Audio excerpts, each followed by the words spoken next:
I'm demanding that the Republicans, A, start speaking out, and B, promise us, almost like a contract with America, that when they come to power, they're going to knock out all of these mandates.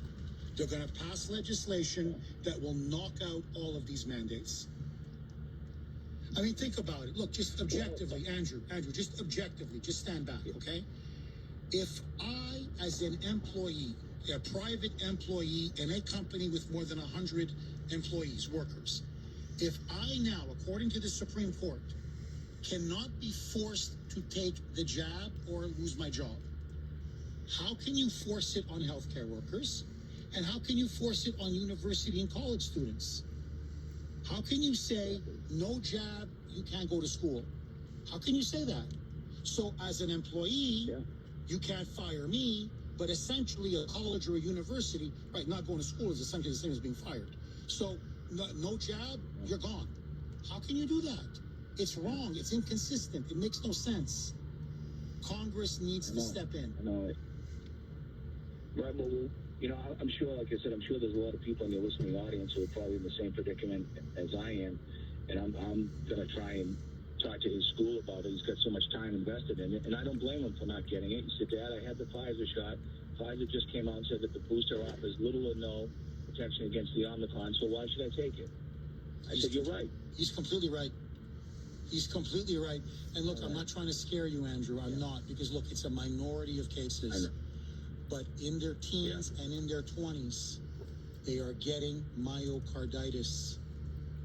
And I've had parents call into this show, 21, 22, 20 years old, saying my son or daughter want to go to college.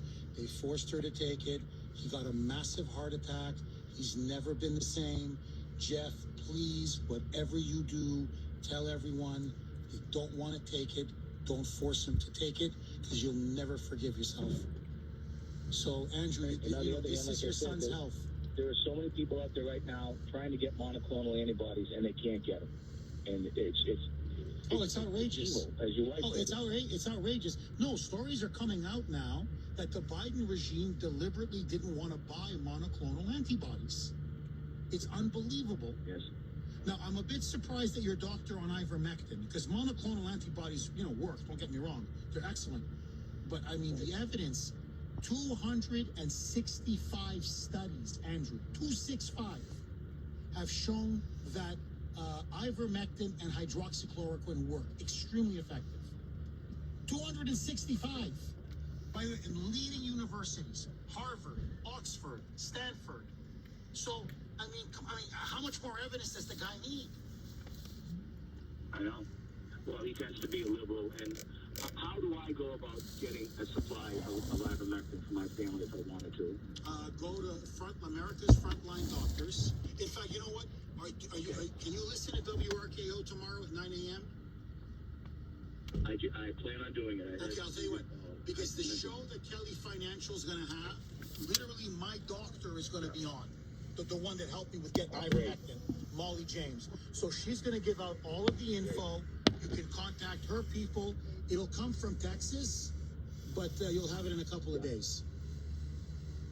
Jeff, thank you so much. And again, my wife and I were praying for you. We're so glad you're back. Thank you. Thank you. God bless you, Andrew. Thank you.